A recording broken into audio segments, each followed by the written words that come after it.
ఇంట్లో ఉన్న బంగారాన్ని విడిపించి ఆ రోజు ఆన్లైన్ రేటుకే మేము కొంటాం. Sharma gold company. White shirt white pant వేసుకున్న వాళ్ళు ఫోన్ చేసి తిడుతున్నారా? తిట్టనియండి వాళ్ళకి తిడుతున్నారా ఇప్పుడు? పడితే ఏముంది, ఇంకా స్టార్ట్ అవ్వలేదా? అయింది ఎప్పుడు నీకు తెలియదే ఉంది, అయితేనే ఉంటది. మనం పట్టించుకుంటే ఈ సినిమా ఇక్కడ దాకా 22 దాకా నేను తీసుకురాలేను. ఇంట్లో గొడవలే నేను పట్టించుకోవట్లేదు, వాళ్ళని ఎవరు నేను పట్టించుకోవడానికి. ఇంట్లో గొడవలు ఇంట్లో గొడవలని ఇప్పుడు ఏంటి ఇంకా మీరు వేరే మాట్లాడుతున్నారంటే ఏంటి స్వామి? అంటే నేను అనేది ఏంటంటే మళ్ళీ తమ్నేల్ పెట్టావు చూడండి, పెడతాడు. అన్ని గొడవలు పడినా వచ్చి ఈ పక్కన కూర్చుందంటే గొడవ కాదు అంటే ఇల్లు అన్నాక వంద ఉంటే చూసుకోవాల్సినవి, వాటినే నేను పట్టించుకోవట్లేదంటే ఇంట్లో ఉన్న విషయాలే ఇంకా వాళ్ళని పట్టించుకోవడానికి వాళ్ళు ఎవరు స్వామి? రేపు 22 నా టార్గెట్ జనాల్ని తీసుకురావాలి. ఒక రాకేష్ అనే ఒక చిన్న మిమిక్రీ ఆర్టిస్టు అక్కడ వరంగల్ నుంచి బయలుదేరి ఒక బొమ్మను పట్టుకొని సికింద్రాబాద్ లో దిగి జబర్దస్త్ అని ఒక ధనరాజు గారి పుణ్యం వల్ల జబర్దస్త్కి వెళ్ళి అక్కడి నుంచి ఇక్కడ సినిమాకి వచ్చాడంటే ఎవరిని నేను నమ్మించలేదు, ఎవరిని మోసం చేయలేదు, ఎవరికి మాటలు చెప్పలేదు, ఎవరికి కహానీలు చెప్పలేదు. ఓన్లీ నా వర్క్, నా నిజాయితీ మీ ముందు నన్ను ఇలా కూర్చోబెట్టింది. 22 ప్రపంచవ్యాప్తంగా నాకు నైజాంలో 70 థియేటర్లు, ఆంధ్రలో 30 థియేటర్లు, ఆస్ట్రేలియాలో 10 థియేటర్లు, US లో 15 థియేటర్లు ఇవ్వరు ఉత్తగ స్వామి. ఒక మనిషిని నమ్మితే ఎలా ఉంటుందో అదే రాకేష్. నమ్మించగలవు కూడా, కెపాసిటీ దేవుడు ఇచ్చారు మీకు. నేను నమ్మి ఇండస్ట్రీలో కావాల్సింది అదే నమ్మించే. ఒకటి ఇది రాంగ్ రాంగ్ మాట. నేను చెప్పేది వేరే విధంగా కాదు, తప్పు. నమ్మించడం అనేది రాంగ్, నా మీద నమ్మకంతో రావడం అనేది గుడ్ వర్డ్. నమ్మించడం అని అంటే మాయ చేయడం, మసి చేసి మారేడికాయ చేయడం, అది నీకు ఎంతమంది చేశారో నీకు తెలుసు. నేను అంటుంది నమ్మకంతో రావడం. నేను నమ్మకంతో బిజినెస్, నేను నమ్మించి బిజినెస్ చేయలేదు, నమ్మించి ఇంకేదో మాయ చేయలేదు. ఓకే, సినిమా తీసా, రేపు సినిమా మాట్లాడు. అట్లనే ఏమంటారు నమ్మించి అని అన్నారు కదా, అట్లా చేస్తే మీరు కూడా ఇంత దూరం వచ్చేటోళ్ళు కాదు స్వామి. అదే ఆ జర్నీలో వస్తూనే ఉంటారు. మరి ఈ సినిమాలో వాళ్ళు తగులుతున్నప్పుడు తప్పదు, నమ్మించాలి, తప్పదు. మరి నమ్మించకపోతే మనం వేరే వాళ్ళని. నేను నమ్మించడానికి నాకు ప్రొడ్యూసర్ లేరు ఇందులో, నమ్మించడానికి డబ్బు తీసుకురావడానికి ఫైనాన్సర్ లేరు ఇక్కడ నాకు. సో ఇప్పుడు ప్రొడ్యూసర్, ఫైనాన్షియల్ నా ఇంటర్వ్యూలో చెప్పారు, సుజాత కారం వేసాను సినిమా ప్రొడక్షన్ అమ్మాయి లేదు కానీ ఇస్తానంది అని. ఇంకొకటి ఇంటి పత్రాలు, ఒకటి డాక్యుమెంట్స్ బ్యాంక్ లో పెట్టేశారు, ఉంది ఒకే ఇల్లు, అది కూడా పెట్టేశాడు. అంటే ఇప్పుడు నువ్వు కూడా కొద్ది గొప్ప తను పెళ్లి చేసుకుంది, ఇప్పుడిప్పుడే వెల్ ఎస్టాబ్లిష్డ్, సంపాదించాడు, ఇల్లు ఉంది, కారు ఉంది, కొంచెం బ్యాంక్ బ్యాలెన్స్ ఉంది, ఇబ్బంది లేదు, చేసుకుంటే అనుకునే చేసుకొని ఉంటాం. ఎవరైనా ఏ అమ్మాయికైనా ఉంటుంది, మినిమం రిక్వైర్మెంట్స్ అవి ఉంటాయి కదా. కాదమ్మా, ఏ అమ్మాయికైనా కానీ మినిమం అలాంటిది. ఇప్పుడు ఈ సినిమా కోసం మొత్తం పెట్టేశాడు కదా, ఆ వర్డే మీరు అసలు వెనక్కి తీసుకోరు. ఎందుకంటే సంపాదించుకొని హ్యాపీగా ఓకే ఈయన సెటిల్ అయ్యాడు కాబట్టి నేను లగ్నం చేసుకుంటే ఈయనకున్న అన్నిటితో నేను ప్రశాంతంగా బతకొచ్చు అని అనుకునే ఆడపిల్ల నేను అసలే కాదు. ఎందుకంటే నేను పెరిగి నేను సంపాదించుకున్న తర్వాత మా అమ్మ నాయనకి ఇంటికాడ ఇల్లు కట్టించిన నేను నా చేతులతో నేను సంపాదించుకోవడం స్టార్ట్ చేసిన తర్వాత నేను ఇది దాచిపెట్టుకోవచ్చు, నేను కారు కొనుక్కోవచ్చు అని నా శక్తితోనే నేను కారు కొనుక్కున్నాను. నాకు తన ధైర్యం ఏంటంటే మరి జీరో నుంచి వచ్చింది, ఆమెకు పెద్ద మెయింటెనెన్స్ కూడా అవసరం లేదు ఆమెకి.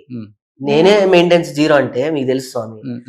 ఆమె నాకన్నా మైనస్ లో, ఆమెకు అసలు మెయింటెనెన్స్. ఒక ఆడపిల్లకి మినిమం లగ్జరీ ఒక కారు, షాపింగ్ అంటారు, తిరగాలంటారు, అటు అంటారు, ఇటు అంటారు. నాకు 4 గోడల మధ్యలో ఉంటే చాలు, ఏం షాపింగ్ వద్దు, ఏది వద్దు. నాకు షాపింగ్ అంటే చిరాకు, బంగారం అంటే పెద్దగా. ఇప్పుడు బిడ్డ పుట్టిన తర్వాత బంగారం అనేది ఏదైనా కొనాలి అనే థాట్ వచ్చింది తప్ప బంగారం అదే మరి ఫ్యామిలీ స్టార్ట్ అయిన తర్వాత ఎన్నో వస్తూనే ఉంటాయి, బ్యాంక్ బ్యాలెన్స్ అవన్నీ కూడా నేను పెద్దగా ఆలోచించుకొని, అంటే బిడ్డ పుట్టిన తర్వాత ఆలోచన వస్తుందేమో కానీ లగ్గం చేసుకునేటప్పుడు ఆలోచనతో లగ్గం చేసుకోలేదు. ఇన్ కేస్ మేబీ అట్లా ఉండుంటే నిజంగా ఈయన సినిమా అనే కార్యక్రమం ముందు చేసుకుంటే వద్దు అని చెప్పి ఆపేదాన్ని నేను. అవును, కమర్షియల్ సినిమాలు చాలా చేసుకోవచ్చు. అవును, సేఫ్ జోన్ లోనే బతుకుతున్నాం కదా. జబర్దస్త్ చేస్తున్నాడు, ఇన్ని పైసలు వస్తున్నాయి, మనం ఇంకేమన్నా యాడ్ చేసుకున్న మస్తు వస్తున్నాయి, మనం యూట్యూబ్ చేసుకున్నా కూడా మంచిగా వస్తుంది, దీంతో కంఫర్ట్ జీవితం బతకొచ్చు కదా అనే థాట్ మీద ఉండేవాళ్ళమేమో. కానీ ఈయన లైఫ్ అచీవ్మెంట్ ఏంటంటే జీవితంలో ఒక్కసారైనా ఏదైనా సరే నేను ఏదో ఒక అచీవ్మెంట్ నేను చేయాలి, సినిమా నేను తీయాలనుకుంటున్నాను, నేను తీద్దాం రిస్క్ అని కూడా చెప్పుకోవచ్చు. రిస్క్ అని చెప్పుకోవచ్చు. ఇప్పుడు నీ ముందే చెప్తున్నా ధైర్యంగా, సినిమా తీసి రిలీజ్ చేయడమే సగం సక్సెస్. ఒక డిస్ట్రిబ్యూటర్ త్రూ వెళ్ళిపోయి అది నాకు సినిమా వేసి డిస్ట్రిబ్యూటర్స్కి ఒప్పించి ఒక దీప ఆర్ట్స్ వాళ్ళు నా సినిమా ట్రైలర్ చూసే మిగతా వాళ్ళైతే ఈ రోజుల్లో సినిమా వేసి డిస్ట్రిబ్యూటర్లకు భోజనాలు పెట్టి వాళ్ళకి కావాల్సిన హోటల్స్ వేసి మిగతా కార్యక్రమాలు అన్ని చేయాలి. నీకు తెలుసు సినిమా ప్రోటోకాల్ అంటారు. అవును అవును, డిస్ట్రిబ్యూటర్స్కి ఏమేం చేయాలో చేయాలి. నాకు ఏమీ చేయలే శ్రీనివాస్ గౌడ్ గారు, నిజంగా ఆయనకి పాదాభి నమస్కారం చేయాలి. నా ట్రైలర్ చూసే నన్ను ఆహ్వానించారు. నేనే వెళ్ళా, సార్ మీరు అమరం చేశారు కదా, నా సినిమా ఏమన్నా అని అంటే, నా దగ్గరికి నువ్వు సహాయం కోసం వచ్చావు, నేను ఎంతైనా చేస్తా అంటే, సార్ థియేటర్ వేస్తాను సార్, 15,000 అనవసరంగా ఎందుకయ్యా, నువ్వు వేరే దానికి ఖర్చు పెట్టుకో, ఇప్పుడు చూసినా ఈ సినిమా నేనే డిస్ట్రిబ్యూట్ చేస్తాను, చూడకపోయినా నేనే డిస్ట్రిబ్యూట్ చేస్తాను, రాజు అని వాళ్ళ పిఎన్ పిలిచి మనం డిస్ట్రిబ్యూట్ చేస్తాం అని చెప్పిన శ్రీనివాస్ గౌడ్ గారు. ఈ సినిమాకి అంత గొప్ప వ్యక్తులు దొరికారు. ఒక వంశీశేఖర్ అన్న ఇండస్ట్రీలో ఎంత టాప్ మోస్ట్ పిఆర్ఓ, అవును, వాళ్ళని డబ్బులతో నువ్వు కొంటావా? నేను డబ్బు ఇస్తానా సినిమాకి చేయని వెళ్ళి అడుగు. డబ్బు కాదు, వ్యక్తిత్వానికి నమ్మే వ్యక్తులు వాళ్ళు. నా సినిమాకి వాళ్ళు వచ్చి పనిచేశారు.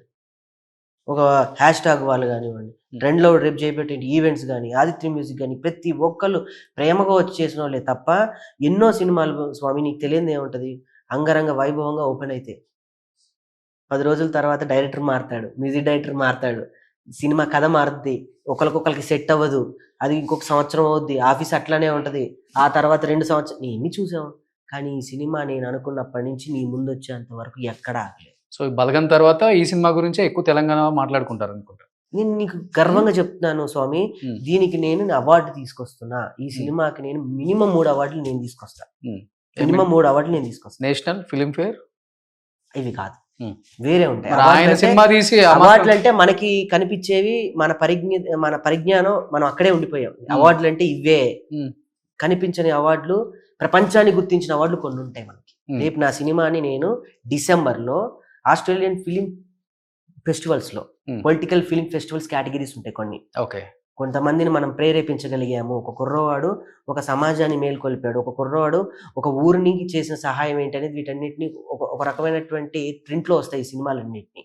ఇంతకుముందు మన అమీర్ ఖాన్ గారి ప్రొడక్షన్ లో చాలా సినిమాలు వచ్చాయి అట్లా. అవును, షారుఖ్ ఖాన్ గారి సినిమా కూడా ఒకటి వచ్చింది, షారుఖ్ ఖాన్ అభిమాని అని ఒక సినిమా చేశారు. అలాంటి కోవలకు నా సినిమా వస్తుంది, పక్కా దీనికి అవార్డు వస్తుంది, మనం ఆ రోజు మాట్లాడుకుంటాం. సో